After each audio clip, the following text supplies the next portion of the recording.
मुख्यमंत्री जी की मंशा के अनुरूप आईडीए ने शुरू की कवायद 10,000 लोगों की क्षमता वाले कन्वेंशन सेंटर के लिए स्थान हुआ चयन। चयनित स्थान का जनप्रतिनिधियों एवं अधिकारियों ने किया निरीक्षण। दरअसल प्रवासी भारतीय सम्मेलन के दौरान आयोजन स्थल पर जगह कम होने की वजह से प्रवासी भारतीयों को दिक्कतों का सामना करना पड़ा था। वहीं मुख्यमंत्री ने असुविधा के लिए माफी भी मांग ली थी, लेकिन इसके साथ ही 10,000 की क्षमता वाले नए कन्वेंशन सेंटर बनाने की घोषणा भी की गई। इसी के मद्देनजर शुक्रवार को इंदौर विकास प्राधिकरण के पदाधिकारियों के साथ सांसद विधायकों ने नए सेंटर के लिए जगह का चयन किया। नया कन्वेंशन सेंटर सुपर कॉरिडोर चौराहा गांधीनगर पर बनाया जाएगा। 17 एकड़ की ये जमीन इंदौर विकास प्राधिकरण की है, जो कि एयरपोर्ट के नजदीक भी है। इसके अलावा यहाँ मेट्रो का अंतिम स्टेशन भी है, साथ ही सड़क की कनेक्टिविटी भी है। वहीं इन जमीन को लेकर जल्द ही कैबिनेट में प्रस्ताव पारित होने के बाद जल्द ही टेंडर भी जारी कर दिए जाएंगे। पिछले दिनों माननीय मुख्यमंत्री जी ने ये घोषणा की थी कि हम इंदौर में 10,000 की क्षमता का एक कन्वेंशन सेंटर बनाएंगे।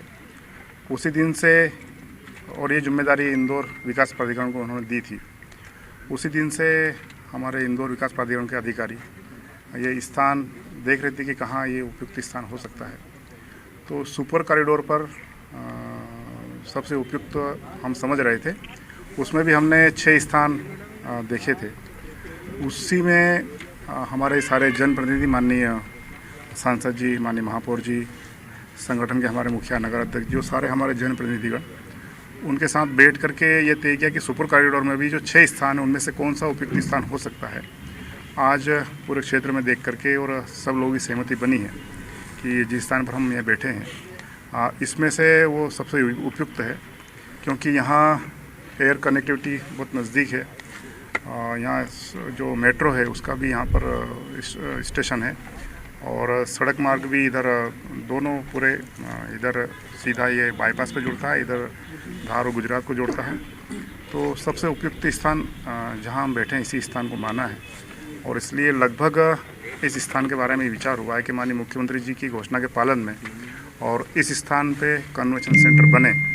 अब ये स्थान सभी जनप्रतिनिधियों की सहमति से चयन आज लगभग हो गया है, सबकी सहमति है उसमें। देखिए, प्रवासी भारतीय सम्मेलन के पहले भी कई अंतर्राष्ट्रीय संस्थाओं के जो कार्यक्रम होने थे, चाहे मेडिकल के हों, डॉक्टर के हों या अन्य के हों, उनकी हमेशा इंक्वायरी इंदौर को लेकर रहती थी समय समय पर चूंकि ये इतना बड़ा हॉल नहीं था, और दूसरा रहने के लिए जो एक बड़े कन्वेंशन के लिए जो एक साथ होटल की आवश्यकता पड़ती थी, 3,000 4,000 का कार्यक्रम जब होता था तो उसके लिए होटल, तो इसकी डिमांड हमेशा बनी रहती थी। लेकिन जगह नहीं होने के कारण इंदौर में ये कार्यक्रम नहीं हो पाए। लेकिन इंक्वायरी रहती थी, क्योंकि जो 2 टायर सिटी है उसमें अब ज़्यादातर लोग जाना चाहते हैं। बड़ी सिटियों में सिचुएशन आ गया है, चाहे वो होटलों का हो, चाहे कार्यक्रमों को लेके हो, चाहे वहाँ की ट्रैफिक व्यवस्था हो, ट्रांसपोर्टेशन हो, इन सब बात को लेकर अब 2 टायर सिटी में जाना चाहते हैं। और देश की स्वच्छतम शहर है इंदौर, तो इंदौर की वैसे ही ब्रांडिंग इतनी है माननीय प्रधानमंत्री, माननीय मुख्यमंत्री की, तो इंदौर सब आना चाहते हैं। तो अच्छी अपॉर्चुनिटी है, मुझे लगता है आने वाले समय में एक अच्छी उपलब्धि होगी जो माननीय मुख्यमंत्री जी ने घोषणा की है।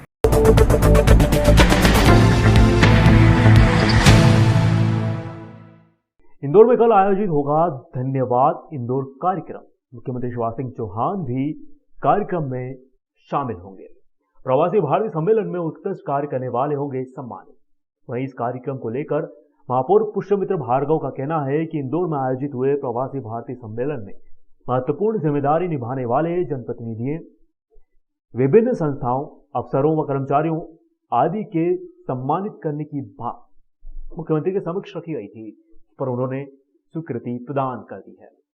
इस कड़ी में कल एक कार्यक्रम धन्यवाद इंदौर नाम से आयोजित किया जा रहा है। इसमें मुख्यमंत्री इन सभी को सम्मानित भी करेंगे।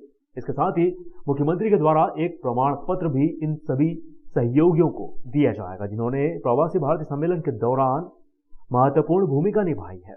इसमें औद्योगिक संगठन, ट्रैफिक मित्र, नगर निगम, आईडीए, पुलिस विभाग, जिला प्रशासन सहित कई सहयोगी एजेंसी भी शामिल है। मुख्यमंत्री जी का बहुत बड़ा मन और भाव रहता है कि जब भी इंदौर कोई अच्छा काम करता है तो वो स्वयं यहाँ के लोगों से मिलकर उनको धन्यवाद करते हैं। विशेषकर इस प्रवासी भारतीय सम्मेलन में जो लोग लगे थे, चाहे पधारो हमारे घर की टीम हो, ग्लोबल गार्डन बनाने वाली टीम हो, ट्रैफिक मित्र जो 1000 लोग 55 चौराहों पर थे, या मेले आयोजित करने वाली टीम हो, या योग मित्र की टीम हो, साथ ही नगर निगम के सफाई मित्र, कलेक्टर, जिला प्रशासन, IDA के वो सब अधिकारी जो दिन रात लग के इस कार्यक्रम को सफल बनाने में तत्पर थे, उन सब के साथ मिलन और एक धन्यवाद का कार्यक्रम आयोजित किया गया है कल।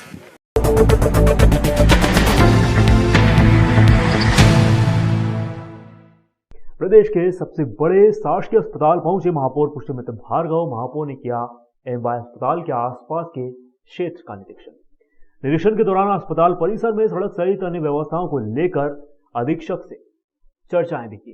वहीं महापौर ने सड़क व स्ट्रीट लाइट को लेकर संबंधित जिम्मेदारों को फटकार भी लगाई। MY परिसर में होने वाले निर्माण कार्यों को लेकर महापौर ने कहा कि अस्पताल एवं उसके आसपास का क्षेत्र कई बार व्यवस्थाओं के दुरुस्त किए जाने की मांग स्थानीय जनप्रतिनिधियों के साथ ही MY के अधिकारियों द्वारा भी मांग उठती आई है। उसी कड़ी में आज का निरीक्षण किया गया है। इसमें परिसर में ड्रेनेज लाइन को दुरुस्त करना, स्ट्रीट लाइट की व्यवस्था करना, सड़क निर्माण संबंधित सभी कार्य शामिल हैं। इसको लेकर आज अधिकारियों एवं जनप्रतिनिधियों से भी चर्चाएं की गई हैं। इसमें MGM मेडिकल कॉलेज से भी चर्चा की गई। इसके बाद अब इस पूरे परिसर में होने वाले कार्यों का एक मास्टर प्लान तैयार किया जाएगा। इसके अनुरूप यहाँ पर विकास कार्य किए जाएंगे। साथ ही इस पूरे प्रोजेक्ट को लेकर मध्य प्रदेश शासन से भी एक बड़े पैकेज की मांग की जा सकती है। लगातार इवन प्रवासी भारतीय सम्मेलन के दौरान भी ये विषय ध्यान में आया था कि MY हॉस्पिटल और उसके आसपास का जो क्षेत्र है, चाहे वो पुराने PWD के क्वार्टर्स हों और हॉस्पिटल्स के OPD से लेकर सुपर स्पेशलिटी तक पहुंचने का मार्ग हो, या यहाँ रहने वाले रहवासियों के ड्रेनेज सिस्टम की समस्या हो और नर्सों के आने जाने के रास्ते पे लाइट की सुविधा हो, कई सारे विषय लगातार ध्यान में आ रहे थे। उसको MGM ने भी रेस किया था, स्थानीय पार्षद विधायक जी ने भी कई बार इस बारे में बात की थी। तो आज इसका पूरा दौरा किया है और डीन MGM से भी हमारी बात हुई और ये तय हुआ है कि इसका एक मास्टर प्लान बनाया जाए और मध्य प्रदेश शासन से एक पूरा बड़ा पैकेज मांगकर इस पूरे एरिया को रिनोवेट किया जाए। और ये हो तब तक जो तात्कालिक व्यवस्थाएं, चाहे ड्रेनेज को लेकर हो और लाइट को लेकर हो, उनको करने के निर्देश दिए। कुछ काम नगर निगम करेगी, कुछ PWD के माध्यम से होंगे और कुछ काम स्वयं MGM भी यहाँ करेगा।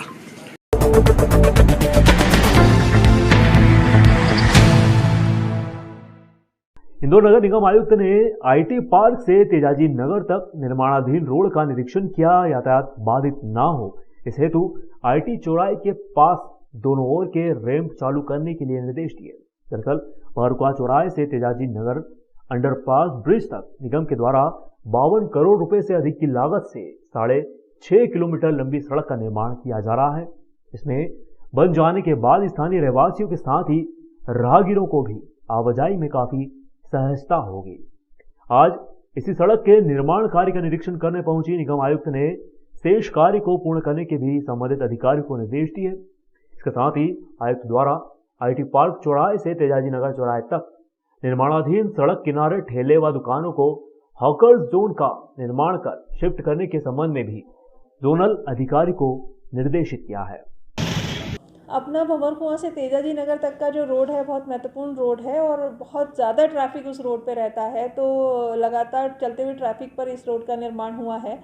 रोड का जो निर्माण है वो कैसे हम लोग इसको ख़त्म करें, दोनों तरफ के सेक्शंस बन चुके हैं। आगे तैयारी ये है कि दोनों तरफ आने का रोड और जाने का रोड दोनों तरफ हम लोग अलग अलग कर दें और बीच का जो रोड का काम बचा हुआ है वो तेज़ी से ख़त्म करें ताकि अप्रैल के महीने तक ये काम ख़त्म हो सके। इसके लिए निरीक्षण किया गया था और बीच में एक महत्वपूर्ण बड़ा आयोजन है राधा स्वामी सत्संग का, तो वहाँ पर मोटरेबल रहे रोड, जो बसें या श्रद्धालु आए उनको दिक्कत ना हो, इसको लेकर भी तैयारी की गई है। आइडिया ये है कि अप्रैल तक रोड पूरी तरीके से ख़त्म हो जाए और बीच में जो आयोजन होना है वो भी बिना किसी दिक्कत के निपट जाए।